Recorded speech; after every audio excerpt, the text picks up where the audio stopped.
A special Inside the Issues edition of Tucker Carlson tonight. We're taking a deeper dive for the next hour beneath the headlines into some of the issues that influence the way America is changing. First tonight, when Robert Mueller's final report on Russia came out this spring, the geniuses on television had one word for it: damning. Truly and completely damning. So damning you could block the Colorado River with it and create your own hydropower. It was that damning. Watch. The report contains a potentially damning list of ways the president tried to, quote, influence the investigation. Arguing that the Mueller report is far more damning. And it's not pretty. It is an ugly, damning piece of business. I agree with him that it's absolutely damning. Democrats say the report is damning. Report from the special counsel is more damning than all those reports. Far more damning to the president than the attorney general initially indicated. But it's still very damning. As we told you, damning. And that's what the geniuses concluded before a single one of them had even read the report. In fact, they still haven't read it, but eventually other people did read it or skim it, and those people let our trusted television journalists know that actually Mueller's report really didn't say very much. There was no collusion in it, much less treason. There wasn't much of anything, actually. It was disappointing. So at that point, the media and their masters in the Democratic Party had a choice to make. They could have moved on and started worrying about America's actual problems. There are many of those. Or they could double down on a weak hand and demand that Robert Mueller come testify before Congress. As you know, they chose the latter. Mueller himself did not want to participate in any of this. He didn't see the point of it. But Democrats insisted. And so this Wednesday, Mueller shuffled up to Capitol Hill. Democrats prodded him like a zoo animal, hoping that he would transform suddenly into Clarence Darrow and deliver an epic speech denouncing Trump as a traitor to our nation and a war criminal. But he didn't do that. So California's Ted Lieu pushed him. Lieu tried to make Mueller explain that even though he did not indict Donald Trump, Trump should still be in prison. And I'd like to ask you, the reason, again, that you did not indict Donald Trump is because of OLC opinion stating that you cannot indict a sitting president, correct? That is correct. Oh, get it? Orange Mussolini was a criminal all along.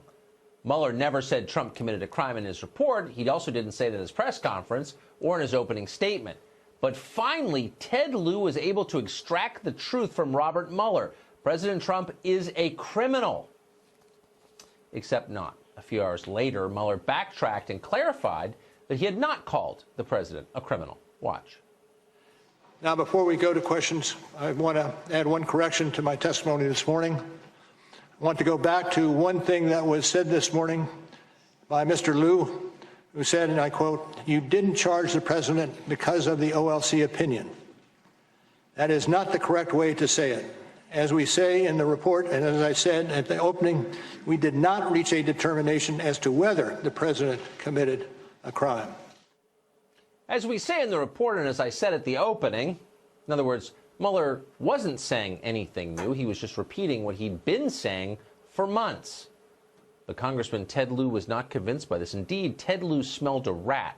There had to be a reason that Robert Mueller was unwilling to disavow 2 years of work in all of his prior statements to produce a Democratic talking point for Ted Lieu. What could the reason be? Ted Lieu had a pretty good idea. Clearly, the Russians had gotten to Mueller, too. You were at the center yesterday of one of the most dramatic moments of the hearings with Robert Mueller. He had to walk back his testimony to you in response to your questioning. It wasn't until there was a recess in the Intel committee that he started to walk some of that back. I don't know who got to him. I don't know who talked to him. But that was very odd what he did. Well, what are you suggesting? Are you saying he only did that because of pressure from someone? I don't know. But he clearly answered the way he answered to me. And then he had numerous times to walk that back. So I don't really understand what happened.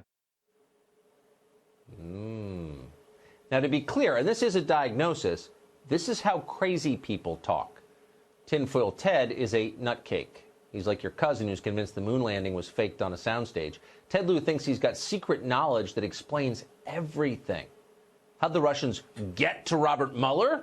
Was it a cash bribe in rubles? Could it have been brainwashing? Are they holding some of his kids hostage in Lubyanka prison? Hopefully one of our dutiful congressional correspondents will ask Ted Lieu for details. We'd like to know. But first, it might be worth checking in with Lieu's colleague, Eric Swalwell. If you think Ted Lieu has gone around the bend, and he has, you haven't listened to Swalwell recently. He sets the standard. Listen to Eric Swalwell explain that Vladimir Putin is somehow controlling our voting machines. Watch this. I fear that we are more vulnerable than we were in 2016 because Russia and other countries will see the United States is open for business when it comes to interference. Well, do you worry that the Russians have developed the capability to actually change vote counts in the United States? Yes. Yes. And to think there are people who believe we should legalize hallucinogenic mushrooms. A mind is a terrible thing to waste. It's sad as hell to watch, actually. But it's also unnerving because adult political parties must exist in tangible reality. The Democratic Party no longer does. For 2 years, they've accused anyone who's ever read a Tolstoy novel of being a Russian agent, and they mean it. Stacey Abrams now